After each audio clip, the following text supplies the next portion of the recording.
And it's live. Ant, how you doing? I am good, man. How are you? I'm very good. Are you excited to record this first podcast? The trailer was exciting, and this is the first official. We did have a run through and decided, damn, man, we should probably try and prepare more. We did. You were a little bit hungover yesterday, if I recall correctly. Oh my god, yeah, the sharpness of thought wasn't quite there, so we decided a redo, both because of me and because of just preparation was probably in order. But go on, tell us, why are we here, Jacob? Okay, so welcome everybody to this first episode of The Morality of Everyday Things. On this podcast, we will consider issues or questions that touch our everyday lives, such as, is it okay to punch a Nazi? Because something we encounter every day. Yeah. I was going to say, you're often facing the issue, should I punch this Nazi? Yeah. Or in today's episode, should billionaires exist? And what we'll do is we'll apply the works of moral philosophy and economic theory to these questions and kind of get at the issues that are at the heart of why we care about these things. What I would say is in the show, we're here to debate the issues from a theoretical perspective. We might occasionally talk about practical applications for fun, but if you want to listen to a podcast about public policy, this isn't the pod for you. This is about the theory. And I think without further ado, let's dive right into this. So today's question, should billionaires exist? Cool. So I think we've decided to structure this in future episodes in a way where the first thing we're going to do is say, what does this question really mean? Because I think one of the main learnings that I had in studying philosophy at uni was that oftentimes it is important to be very precise about the wording of a question to understand what it does really mean. And when you start answering everyday questions, you start to realize that there's a lot of nuance and context to that does actually mean that you might be asking something totally different to what you realize. So when we say, should billionaires exist, that sounds clear, but really, I think morally, it implicitly runs a lot deeper, right? Because as one of our colleagues pointed out when we mentioned this question, billionaires exist in Zimbabwe, but clearly this doesn't take issue with them. They also exist in Weimar Germany. It's not the nominal number of billionaire.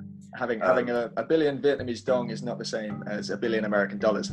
Absolutely. And I think also, people fairly point out, if everyone were billionaires, i.e. everyone could live super lavish lives, then it wouldn't really be a question worth asking, right? Or most people feel like it wouldn't be a question that has got the attention that it has. So it's not about the nominal amount. It's actually, specifically in the modern Western context, it's something to do about the inequality and relative disparity and the symbolism of a billion in the modern context as to just how much that is and what that kind of means in the modern psyche. So I think to clarify that, there are two key issues here. One is that objectively, $1 billion is an extraordinary amount of wealth to be concentrated in a single person. And then the second thing is that there are simultaneously people living in literal poverty. So I think when politicians say things like billionaires shouldn't exist, I don't think they're saying that we should just sequester every dollar after 999,000, or that it should be burned. It's that it should be redistributed implicitly, right? So that's clearly what they're kind of pointing at. I think one of the things that people struggle with is the conceptualizing a billion. I think psychologically people are really bad at assessing the value of things. So how much money is $1 billion? Yeah, I think that's a really interesting question. So to put it into context, there's a movement of people who basically try and retire as early as possible. And they have some great blogs and sources and things. I think one's called Mr. Money Mustache or something like that. And basically there's a rule that they live by, which is that if you take out roughly 4% of your savings, you should be able to maintain that ad infinitum, i.e. 4% is a relatively realistic rate of return that you can live off your assets saved, right? So let's just think about $1 billion for a second. If you have 1 billion saved or in some form of assets, and they're returning that kind of minimum, or you can liquidate that minimum of 4% a year, that actually equates to 40 million a year. That's 40 million a year, yeah. Yeah, so that's over 100,000 a day, right? It's about 110,000 a day. So that's roughly 4 times the average salary that you're earning in interest per day which, you know, we can argue is an amount of money that's actually difficult to consume. That's an interesting question. You say consume, right? Because I think it's easy to fall into the trap of saying, okay, 100,000 a day, I could find ways of spending that, you know, buy some super yachts, whatever. But when you think about sort of consuming wealth, you know, we're not talking about just buying a house, in which case you've converted cash to a different form of asset. You're talking about literally like, how do you run that wealth out? How do you sort of burn it? And that's a challenge. How would you spend $100,000 a day in a way that doesn't grow it? Exactly. I mean, so like you say, buying a house doesn't do it. Even to some extent, buying a car, that depreciates rather than appreciates, but you still own a car. I mean, you'd have to buy, even if you bought a first class ticket every day and ate caviar and whatever, like you would struggle to really get through that money every day. So that capital would just continue accruing at a rate that you couldn't even mitigate. So the point here is that it's a lot of money. I do have a way that you could burn it though. Yeah, go on, Jake. Tell me about it. You start with $1 billion and you buy a football club. Yeah, probably Charlton FC. They're a good acquisition target. Yeah, that would do the job. Yeah. So then, kind of taking this all together, when we ask the question, or when we say, sorry, what does this question really mean? I think that, you know, perhaps there's a couple useful rephrasings. So a more useful rephrasing might be, can we justify extreme concentrations of wealth to the extent that people literally cannot spend their money, whilst simultaneously some members of society live in relative or even absolute poverty? And then that kind of question itself touches on one of the biggest questions in political philosophy, which is, what justifies the distribution of goods within our society? What makes the way that we distribute the things that we have fair? And why is it that some people intuitively so strongly reject the idea that the existence of billionaires is fair? And why is it that some people think it would be wrong to take from them? So essentially what we've done is distill the admittedly clickbaity question of should billionaires exist into a much sort of richer question of political philosophy. What justifies the distribution of goods within our society? Why does the existence of billionaires intuitively seem unfair to some people, but fair to others? Yeah. Okay, well, let's continue on that basis and dive into the next part of this podcast, which will be providing some real-world economic context to the issue. So, to begin, why is this issue a talking point? Why do people care about this today? Well, I suppose it's worth taking a step back and saying people have obviously been aware of the issue of inequality for a very long time. Thomas Piketty, famous French economist, wrote a rare economic blockbuster in 2013 called Capital in the 21st Century. In that book, he analyzed economic data over the past X many decades and identified that the returns to capital are greater than the returns to labor. What that means to say is that people who sell their time, who work, their earnings grow at a lesser rate than people who just earn assets, like, you know, landlords who are able to rent property, or people who own companies, probably more relevantly. And this trend was getting worse and worse over time. So if Piketty's law holds, you've got this trend where inequality is bad already and it's only going to get worse. Now, this became a real talking point last year in October 2019, when Bernie Sanders, the Democratic nominee, attacked billionaires directly in a speech he made. And here's a very short quote from Bernie that sort of really makes the point. When you have 500,000 Americans sleeping out on the street today, when you have 87 million people uninsured or underinsured, when you have hundreds of thousands of kids who cannot afford to go to college and millions struggling with the oppressive burden of student debt, and then you also have 3 people owning more wealth than the bottom half of American society combined, that is a moral and economic outrage. So that's the quote from Bernie Sanders, and he really kind of sparked off the issue here. Yeah, I think it's interesting as well that he touches on that point that there's kind of 2 things to consider here, right? There's what's right, which is kind of the realm of the moral, and there's what's practical, which is the realm of the economic, right? And you know, you'd hope that what's right and what's practical pretty heavily overlaps, but I think it's an interesting point that he makes, that this is kind of wrong on 2 counts, right? Agreed. I have some quick facts for us here. The world's 26 richest people own as much as the world's poorest 50%. This is from a study that Oxfam did in 2019, which also identified a trend that the wealthiest billionaires were only getting wealthier. The three wealthiest in order, the three that Sanders was referring to, were Jeff Bezos, Bill Gates, Warren Buffett. There are 2,604 billionaires in the world as a whole, and they control $8.5 trillion worth of assets. Bearing in mind that the world as a whole is only worth supposedly 360 trillion in global wealth. That's a non-negligible part controlled by billionaires. I don't know if you know the stat, but of that 360 trillion, a significant portion is going to be owned by companies and countries, right? Exactly. So that 8 trillion of the proportion that's individually owned, that's private assets, is going to be huge, you know. Like Bernie says, in the context of the US, those top three own as much as the bottom 50. Yeah, absolutely. Other quick facts, 88% of those billionaires are male, and nearly half of them inherited or partially inherited their wealth. Fair. That sucks. That doesn't sound fair. Cool. And then I think that's some really interesting pre-COVID context, right? Exactly. Now, post-COVID, this could become an even bigger question because, well, for a number of reasons, but particularly these two. One, there's the issue of key workers. And this is an interesting new concept that's come about because in a world in which it's not physically sort of healthy or safe for people to work, there are some people whose jobs are so essential that we deem them key workers, that we say, regardless of the context, you need to do your jobs in order for society to function. And yet, almost universally across the board, we also acknowledge that they're not paid fairly. And yet, at the same time, you have billionaires in society.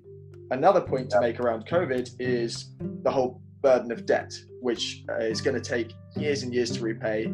And again, in a context of a world in which redistribution from billionaires could provide an economic solution to that, it makes this question more and more relevant today than ever before. I agree. That makes a lot of sense. So that's some good real world kind of economic context, explains, you know, what billionaires are and why it's something that people have been talking about. Now, some philosophical context that's going to help equip us with a few frameworks that are useful to then assess the morality of this situation. So I think the three that are most relevant or most interesting to this are going to be utilitarianism, looking at Rawls's theory of justice as fairness, and then looking at kind of a libertarian perspective through the eyes of famous philosopher Robert Nozick. Let's start with utilitarianism. I think actually, before going through them all, I think it's worth pointing out frameworks. I don't think the point of any framework is to necessarily be 100% right.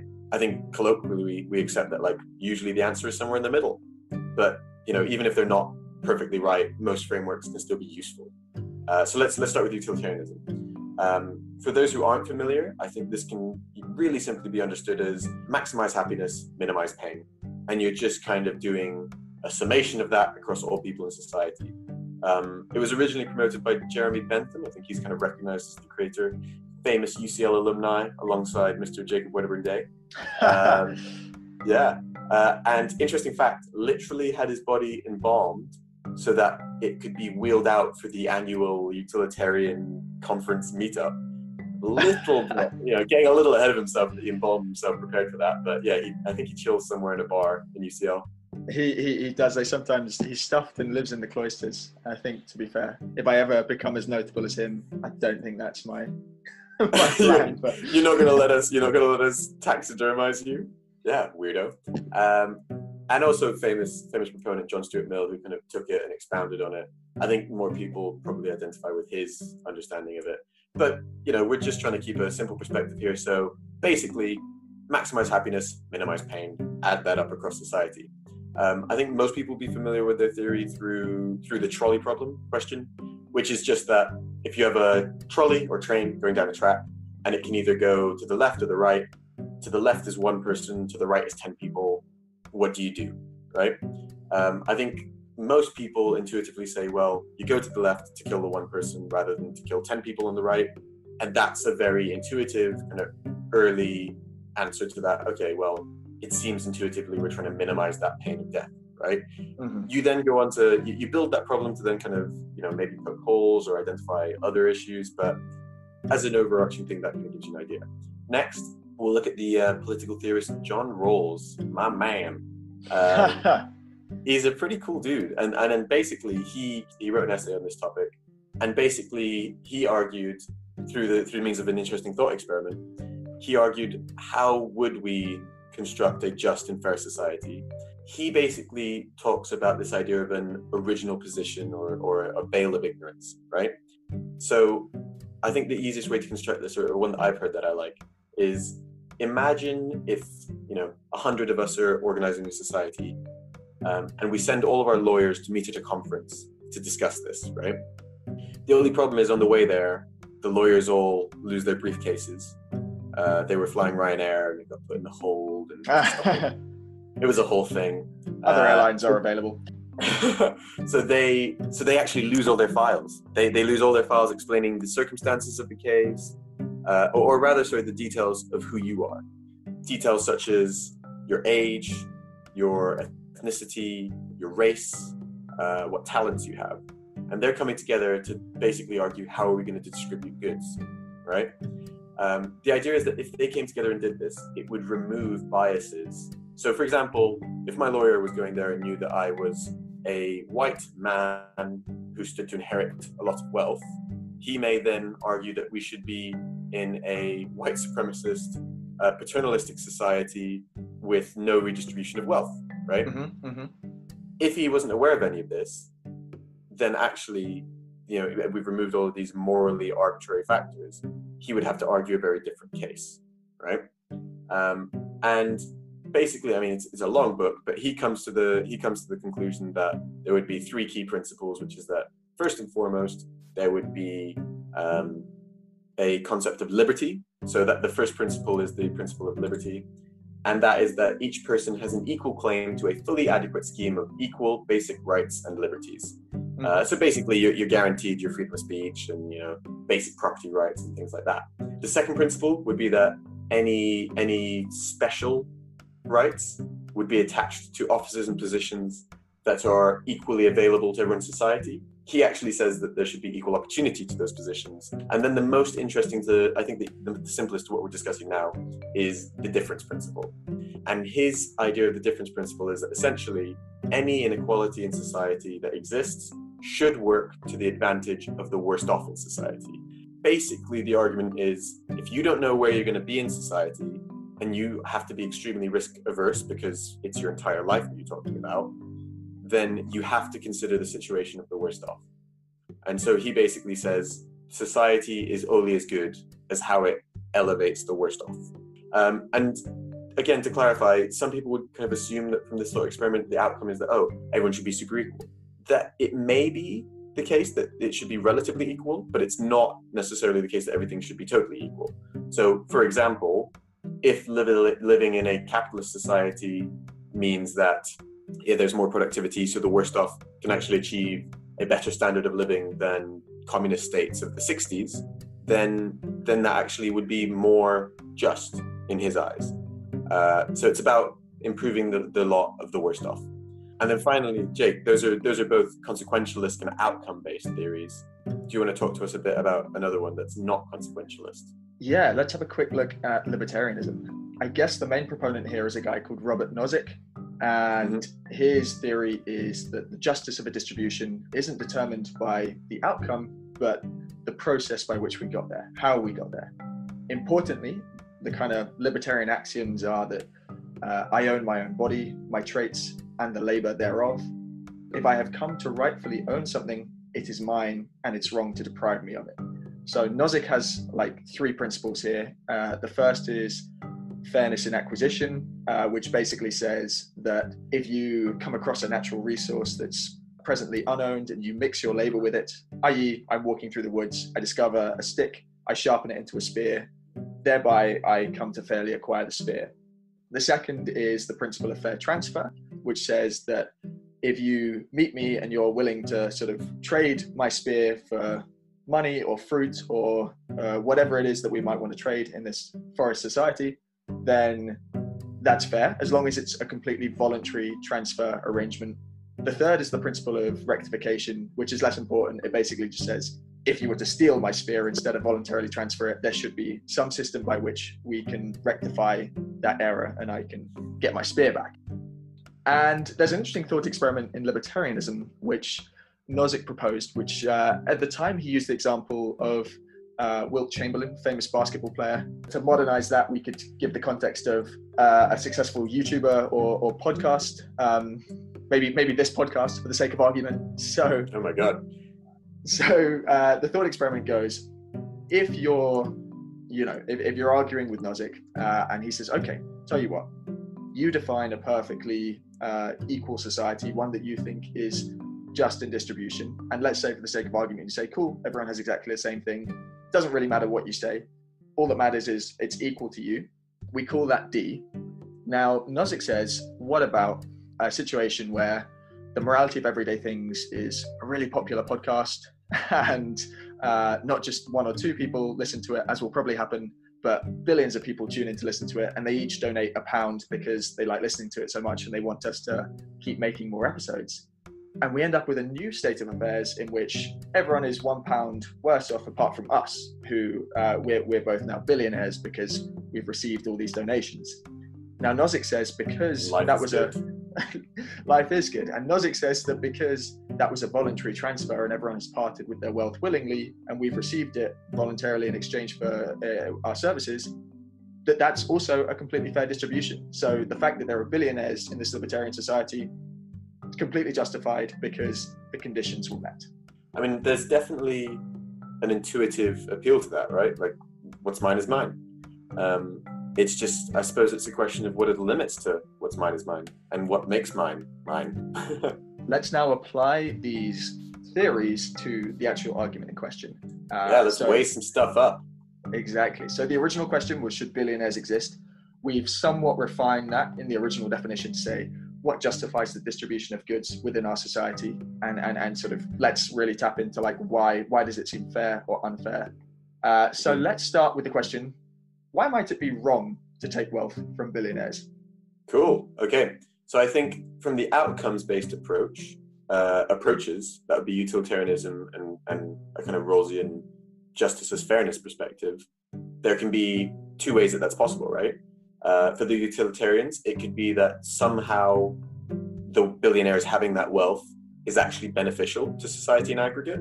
So actually it en masse makes people happier than if you took that wealth away. And from the Rawlsian perspective, it's similar, but instead of it being en masse, it's that it's beneficial to the worst off in society. What you're saying is that capitalism in aggregate makes people happy enough that billionaires are justified, because otherwise you'd be messing with the system? Something to that effect, yeah. So basically, you could argue from a utilitarian perspective, it promotes certain ideals and that people approve of and like billionaires and would be annoyed to see those ideals undermined. That's a really interesting point, because in practice, I think that's true. So after Sanders made his speech, they conducted a poll of American sentiment towards billionaires. And surprisingly, well, I say surprisingly, that's my own bias coming in. Surprisingly, 82% of Americans said they approve of the existence of billionaires, and they buy into that aspirational argument that being able to become a billionaire promotes, it gives all the right incentives for risk-taking and entrepreneurialism and creating jobs and all these things. And the economist Greg Mankiw, that's certainly his argument in favor of why billionaires exist. Yeah, well, I don't like using Mankiw in a utilitarian argument because his undergraduate macroeconomics textbook caused me a lot of pain. Good memories. Yeah, and so it's not just that people enjoy those ideals, so it would annoy people who approve of it, but also that those ideals in the mid to long term help society maximize utility. So it's that kind of capitalism outperforms socialism, so it's okay that it's a bit unequal because in the midterm the productivity offsets that. And that applies both to summing the total across society and potentially also to the worst off in society, the Rawlsian argument. Mm-hmm. And I think it would be remiss at this point to ignore the point about philanthropy as well. When Sanders first raised this argument, Bill Gates was interviewed by Forbes about what does he think about the existence of billionaires. Perhaps unsurprisingly, he says he thinks billionaires are a good thing. And what? Gates was of the opinion that if you tried to abolish billionaires, you'd lose more than you'd gain, and that he sees philanthropy, for example, the work of the Bill and Melinda Gates Foundation, he sees that as a vital force for good in the world. And I think his exact argument is that it would be more inefficient for, say, a government to conduct philanthropic efforts than for private institutions or charities to conduct them in the way that they do. I'm going to put it out there. I'm not buying it, Bill. Why not? I think just fundamentally, it opens a whole other kind of questions, right? Like, so first of all, can of worms, whatever. First of all, how philanthropic is enough? Most billionaires, are not philanthropic on the scale that Bill Gates is. And actually, I suppose again on that first point of how philanthropic is enough, if you have 50 billion and you donate 25 billion to charity, you still have 25 billion, right? So as far as I'm concerned, from the basis of this argument, actually the position hasn't really much changed. You still have an absurd concentration of wealth. I think there's a question of accountability here as well, right? Like, who's to hold you accountable for your philanthropy? At least governments are accountable, right? Even, I mean, it's a big thing to say that, Bill Gates is more efficient. How do we benchmark that? How do we test that? If it's not true, is he suddenly immoral? If someone tries to be a philanthropist and they're bad at it, are they bad people? But also, at least governments are accountable to the people. And I suppose one final thing that's worth mentioning on this point, why it might be wrong to take wealth from billionaires, is that there are practical challenges of implementing that. And you could argue that if the cost of any scheme that was designed to redistribute wealth or prevent billionaires from existing, if that costs more than the potential benefits that you might glean from such a system, then the utilitarian argument still stands. I suppose that's actually the kind of argument that Gates is making himself. Potentially. Well, I think this is kind of bureaucratic point, but it's true. I saw an interesting article about how difficult a time Forbes had doing their rich list, right? It's not, to be fair, it's not a trivial task for the government to try and track people's wealth, right? And in reality, people's wealth, it's not, money just sitting in a bank account. It's assets that are constantly moving in value every day. What happens if someone's kind of fluctuating between that point, if we set an arbitrary point from which we measure it? I mean, it could well be that, the implementation isn't worth it. I mean, I suppose the counterpoint to that is, as long as you tax high enough, that's not true. Yeah. So I think this segues neatly into the libertarian argument. And I think perhaps the libertarian argument is the strongest defense of billionaires, which is to say, what gives you the right to take someone else's rightful property? Even if they have a lot and others have too little, does the principle of meritocracy not apply here? If a billionaire has sort of fairly earned their wealth they've played by the rules of the capitalist system, what's to say that anyone has a right to deprive them of that wealth that they've earned? Yeah, i.e. they morally deserve it, right? And I think moral desert is something tasty. Moral desert is or the approach to moral desert is a really important distinction between Rawls and Nozick that we'll kind of come to.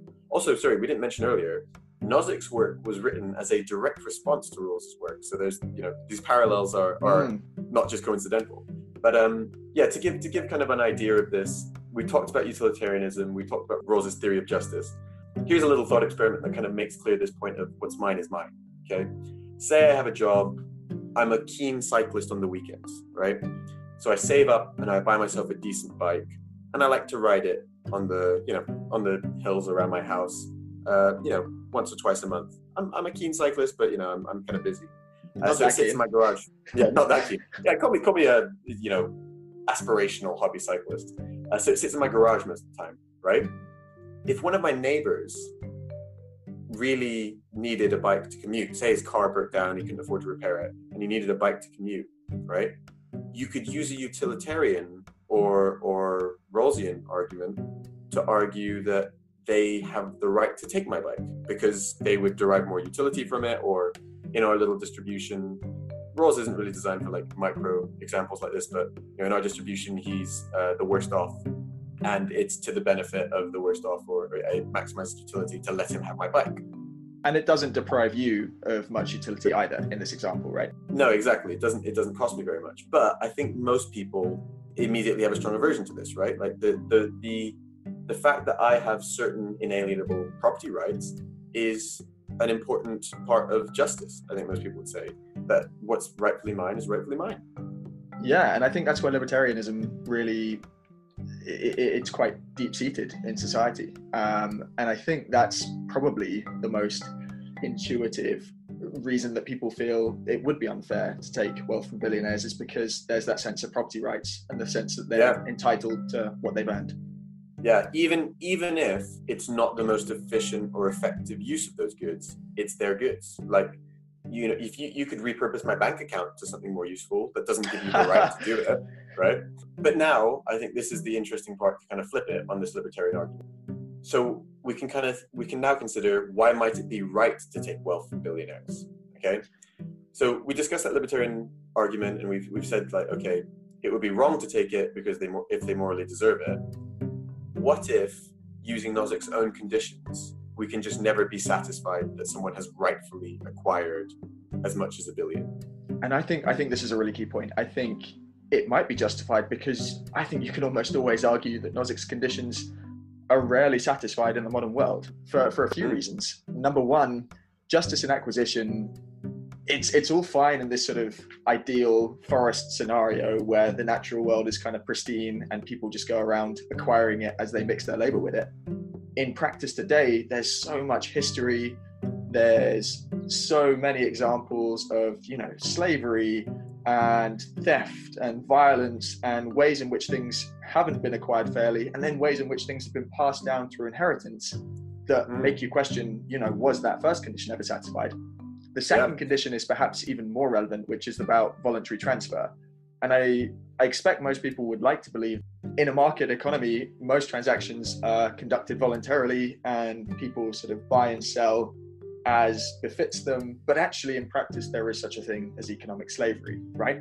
If you ask most people working the midnight shift at McDonald's whether they, you know, chose to be in that position, you know, I don't know whether they would say that they were, you know, fairly freely choosing, or whether it was the only option available to them. If I mean, by that basis, why do we set minimum wages? Exactly, and I think all of that comes together to make the point that Nozick's conditions are all great in theory, but it's really difficult to satisfy them in practice. So actually, libertarianism might provide us with that justification that you can take wealth from billionaires, because likely it wasn't acquired fairly or transferred justly. And if that sounds too theoretical, I suppose what's important to say here is that it's really difficult to separate a billionaire from the context of the society in which they work and function. So basically, you know, you're entitled to what you morally deserve, but no billionaire morally deserves their billions. And why not? Either because they didn't acquire it fairly, or, you know, I think another line that we haven't yet acknowledged is kind of poking holes in the conception of meritocracy, right? Let's do that. I think it does feel, you know, in the way that Rawls does in his original position, a lot of the stuff that we consider meritocratic do kind of feel morally arbitrary, right? I mean, if we live in a truly meritocratic society, then you shouldn't feel bad to tell anyone who grew up as a disadvantaged ethnic minority in a poor household, who's working 80 hours a week, that the reason they're poor is because they're not working hard enough or not good enough. But obviously, I hope most of us would acknowledge that that's, you know, you're not justified in holding that position, that there are certain disadvantages that are outside of their control that have held them down. And, you know, conversely, there are loads of people who, you know, as you've said, actually the majority have inherited tons of wealth and actually not done anything to earn it. I mean, if we truly live in a meritocratic society, then how is it that the returns to owning things is higher than the returns to actually doing something? And I think it's interesting. It's not even the question of whether we do live in a meritocratic society now. It's the fact that people uphold meritocracy as a kind of principle of how society should function. And I'm not even sure that I agree with that necessarily, because I think there's so much that, if you look at meritocracy, one thing to consider is that talent is largely genetically or socially inherited. And if we consider that inheriting wealth is not meritocratic, then why would inheriting talents, the talents that produce wealth, why would that be any different? Even if effort isn't predetermined, if it's driven at least in part by forces outside your control, then it sort of undermines the very essence of meritocracy. And I think we want to uphold meritocracy as a principle because there does seem to be something intuitively fair about, the effort you put in is what you get out. But I just don't think it works in practice. I think the other thing in meritocracy, aside from how arbitrary the inheritance is luck, right? So it seems silly to say that the person who does everything right and then COVID happens and kills their business doesn't deserve to be a billionaire, whereas the person who does everything right and it doesn't happen to be that COVID strikes their business, they did it in whatever period. If COVID even benefits their business. Yeah. It seems silly to say that on that basis, the basis of a global pandemic that was unpredictable, one person does and doesn't deserve to be a billionaire. So there's too many factors outside of our control. I think Rawls basically was a big proponent of this. That's kind of the reason that he tries to exclude such factors from his original position. So again, going back to that consequential perspective, why might it be right to take wealth from billionaires? I think this again is why we have chosen that symbolic signpost of 1 billion and why we clarified at the beginning of this podcast just how much 1 billion is.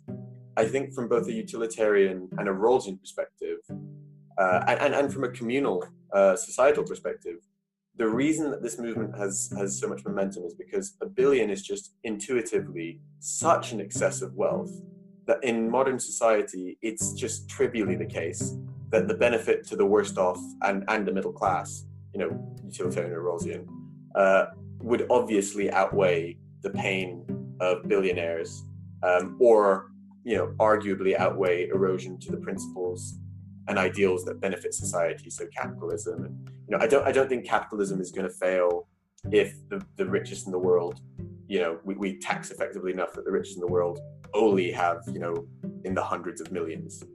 I think that's true. And I think if you take that utilitarian approach one step further, by reducing inequality, it promotes other principles that we do care about that bring about more social good. So improved social mobility, avoiding the entrenchment of political power, reduce crime, reduce drug abuse.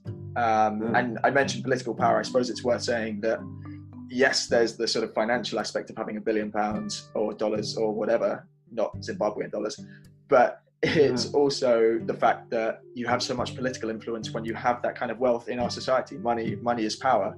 And I suppose you can always argue that companies would have that instead of individuals if you broke up sort of people's personal wealth holdings. And that's definitely another debate altogether.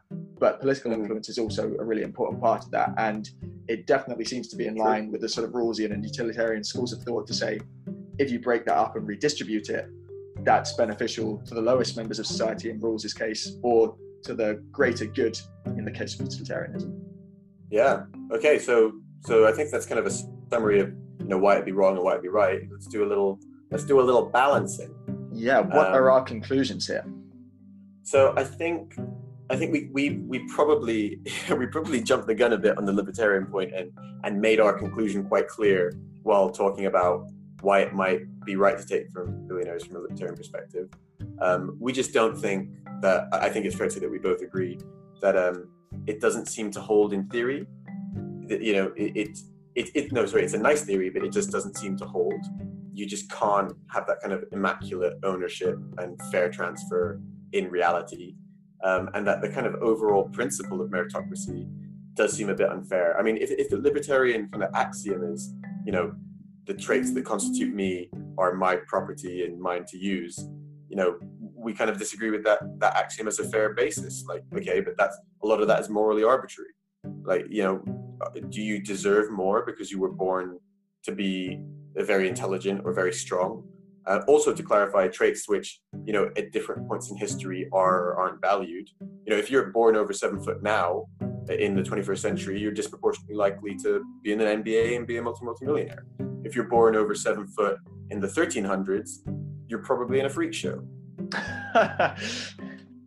So yeah, I think that we kind of made our view clear on that. We've said that there's some kind of utilitarian and even kind of Rawlsian arguments that can go on both sides. Where do you think, on balance, the question of should billionaires exist kind of ends up from their perspective? I feel like it lands on the anti-billionaire side, because I think, should billionaires exist? know if the welfare of the worst citizens is worse than the welfare under any better distribution. I guess at this point I should say I'm a big fan of rules. I think as frameworks go, I really like the conclusions that he draws, because I think it's such an elegant way, his thought experiment is such an elegant way of forcing you to remove your own personal biases and recognize that the lot of the worst off in society is a really, really important factor in assessing that society's justice. So on balance, yes, you can make the case that, billionaires promote the sort of virtues of capitalism, et cetera, and therefore that's the best way to promote the welfare of the worst off and the greater good. I just think in practice, there's a stronger argument to be had on the other side to say that it's more convincing to talk about redistribution being effective from a utilitarian or a Rawlsian point of view than it is to say that the system they exist in is better for everybody. Fair. I think that kind of summarizes it then. Should billionaires exist? Probably not. And I do have one interesting kind of follow-on question then, Jake. So we're saying that actually redistributing the wealth of billionaires would help society. What if by helping society, it just created more billionaires? Would it then be permissible? And yeah, under what conditions would it be? What conditions would we agree that billionaires should exist? I suppose the answer to that is if we lived in a society where everyone's base threshold was sufficiently high that you've got to that point where the costs of further taxing billionaires actually outweighs the redistributive benefits, then maybe. Then yeah, at that point, it's probably fair to say, cool, billionaires can exist. We're in a society that's only going to create more of them, but everyone's base is satisfied. Yeah, and I guess the argument is just that, and again, the reason that this movement has momentum is just because it seems to a lot of people that intuitively we're not at that point, but some people are arguing that we are. And other people are arguing that it's not about that kind of balancing redistributive benefits versus taking stuff away. It's a totally different argument about property rights. Cool. I think that's a good place to end it. We've kind of made our points pretty clear. Nice. What's coming up next week, Jacob? What's coming up next week? So in this first season, we're going to tackle a number of questions. Next week, we're going to look at the issue of, is it okay to punch a Nazi? What did Hitler say when he got hit in the face? What? I don't know. I did not see that coming. And wow. That's yeah. And we'll explore that question in much more detail next week. Until then, thank you for listening.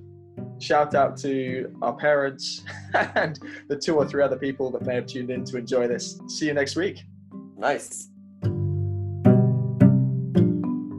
Hello, I am Violet Manners, the daughter of the 11th Duke and Duchess of Rutland and executive producer of Duchess the Podcast. Have you ever watched fantastic series like Downton Abbey, Bridgerton or The Crown and caught yourself daydreaming about what it would be like to experience a life like that? If so, then you're in for a treat with Duchess, where we embark on an exploration of the most remarkable historic homes of Great Britain and Ireland, delve into the authentic life stories of their present-day owners and uncover the incredible history behind these estates. Join us on this extraordinary journey through time, hosted by the real Duchess of Rutland, custodian of Belvoir Castle, and the Countess of Derby from Knowsley Hall. Discover Duchess the Podcast on your favourite podcast platform today.